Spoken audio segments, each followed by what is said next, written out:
കൊച്ചിയിൽ നടിയെ ആക്രമിച്ച കേസിൽ അതിജീവിതയ്ക്കെതിരായ സൈബർ ആക്രമണത്തിൽ കർശന നടപടിയുമായി പോലീസ്. അതിജീവിതയുടെ പേര് വെളിപ്പെടുത്തിയുള്ള വീഡിയോയിൽ നടിയെ ആക്രമിച്ച കേസിലെ രണ്ടാം പ്രതി മാർട്ടിൻ ആന്റണിക്കെതിരെ ജാമ്യമില്ലാ വകുപ്പ് പ്രകാരം കേസെടുത്തു. തൃശൂർ സൈബർ പോലീസ് രജിസ്റ്റർ ചെയ്ത കേസിന്റെ അന്വേഷണം ജില്ലാ ക്രൈംബ്രാഞ്ചിന് കൈമാറി. ദൃശ്യങ്ങൾ പ്രചരിപ്പിച്ചതിൽ ഗൂഢാലോചനയുണ്ടോ എന്ന് അന്വേഷിക്കും എന്ന് പോലീസ് വ്യക്തമാക്കി.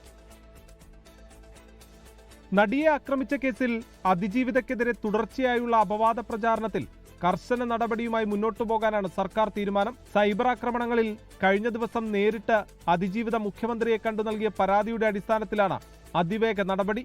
സാമൂഹ്യ മാധ്യമങ്ങളിലൂടെ അപകീർത്തി പരാമർശങ്ങൾ അടങ്ങുന്ന വീഡിയോ പ്രചരിപ്പിച്ച നടിയെ ആക്രമിച്ച കേസിലെ രണ്ടാം പ്രതി മാർട്ടിൻ അടക്കമുള്ളവർക്കെതിരെ ജാമ്യമില്ലാ കുറ്റം ചുമത്തി കേസെടുത്തു. ഇൻവെസ്റ്റിഗേഷൻ ഒരു സ്പെഷ്യൽ സംഘത്തെ നമ്മൾ നിയമിച്ചിട്ട് ഒരു ഇംപാർഷ്യലും പ്രോപ്പർ ഇൻവെസ്റ്റിഗേഷൻ നടക്കാൻ പോവാണ്.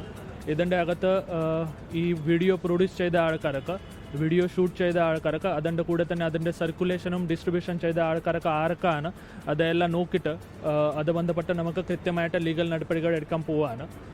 ഇതിൻ്റെ കൂടെ തന്നെ നമുക്ക് ഇതുവരെ 130 മേളിൽ ലിങ്ക്സ് ടേക്ക് ഡൗൺ ചെയ്യാൻ വേണ്ടി റിക്വസ്റ്റ് കൊടുത്തിട്ടുണ്ട്.